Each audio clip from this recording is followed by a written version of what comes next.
Hello everyone, this is my informational interview and my name is Sarah.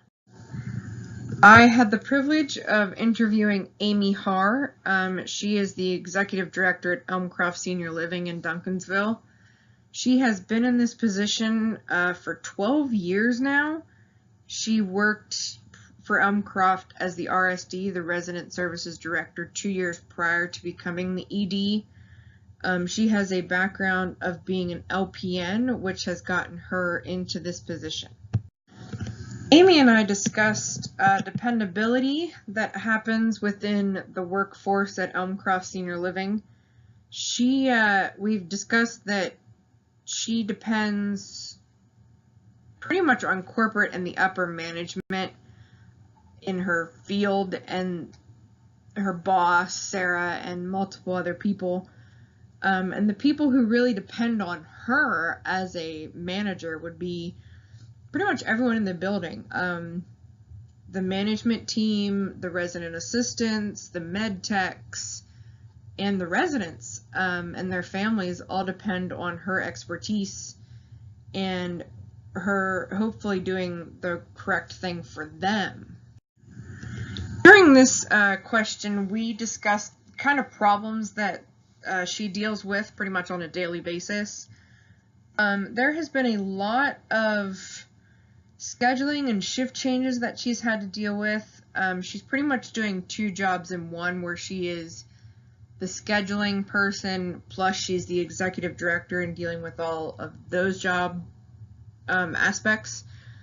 And she also discussed with me on handling fires in the workplace that she has. I mean, not literal fires, but fires as in stress that people have, stress of the coworkers, stress of the resident assistants, the med techs, or other management, and also dealing with the families and the residents' needs and making sure that everything is met to how the resident and the family wants it to be.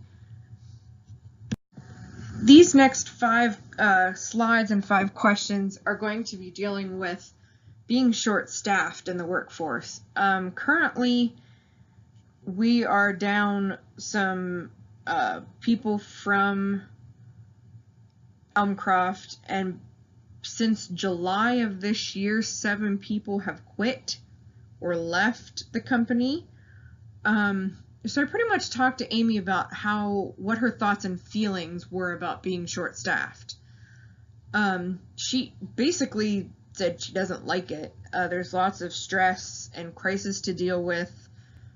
She also wants to make sure that everyone is taken care of in the same sense, such as the residents, and being a 24-hour, 7-day-a-week facility, she wants to make sure that everyone is taken care of. She's also worried about overworking staff to the point to where they're working multiple shifts in a row, multiple days in a row, and not getting much of a break in that sense. As I discussed with Amy, I asked her the question of, do you think that moods may be affected by the lack of sleep and working many days in a row? She said yes. Right now we are currently working on 12-hour shifts. So some people come in at 3 a.m. to 3 p.m. and others come in from 3 p.m. to 3 a.m. And that could happen for multiple days in a row. So about 2 weeks ago, I worked at Elmcroft for about 3 days in a row. So I worked 36 hours within a 72-hour period. That really has affected everybody in the company, because lack of sleep is not good for people, and that can lead to multiple other problems that we want to try to avoid. I asked Amy if she believed that emotions can run high within the facility, and she said yes, they can run high. From the stress of working a lot, the lack of sleep, the dealing with residents who can be nasty to her and to her employees, multiple factors that can lead into this situation bringing personal life and home life into the workplace can also affect emotions running high because people are stressed out. They're working so many hours in a row, they're not sure if they can see their families. It feels like you pretty much live at Elmcroft.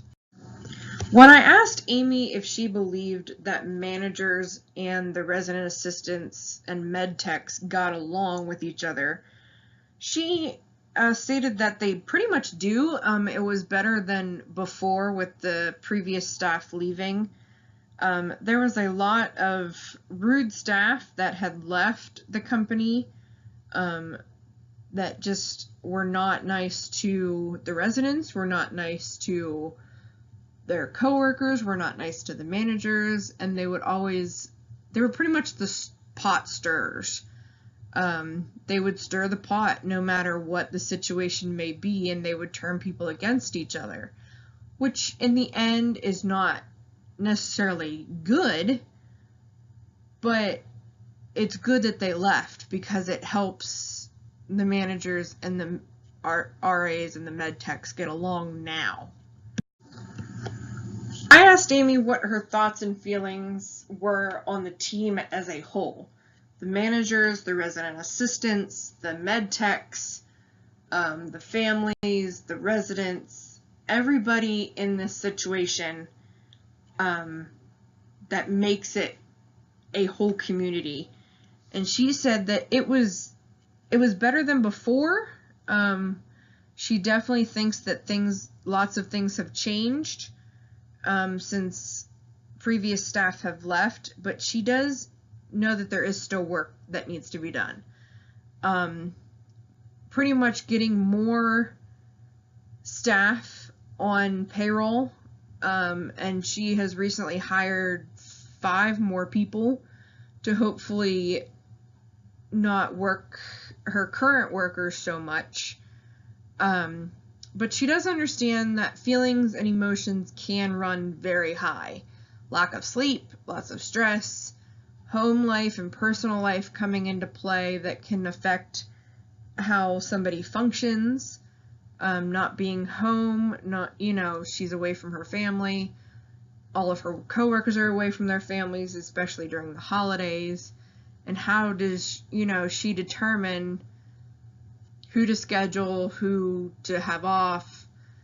It's a ball game pretty much. When I asked Amy this question of would you change anything from the past that may have affected the team as a whole, she said that there would be a lot of things that she would change. She also said that she wishes she had followed her gut instinct, and not allowing others to potentially influence her decision on something or someone. She gave the example of she had someone that she had interviewed along with the RSD, and Amy did not particularly want to hire her because of her background, and that she thought that she would leave to get another job, and she didn't want that to happen because she wants people to come and work for her, but she also understands that this person had a specific background and she didn't want her to leave to find another job. So Amy said that during that interview that she didn't have a good instinct. Her gut feeling was that she didn't want this person to work for her because if she left, then she'd have to start the process all over again, and she's putting all this training and effort into somebody who's not going to stay. And the person pretty much said to her, Teresa, the RSD, was all for her, and so Amy hired her on. Come to find out that she was not going to take the job because she found a position as a support services in a workforce, and she was only going to try out Elmcroft, and if it didn't work out, then she was going to leave. And that's pretty much, Amy said that she wished she had gone with her gut instinct on that and not hired her in the first place.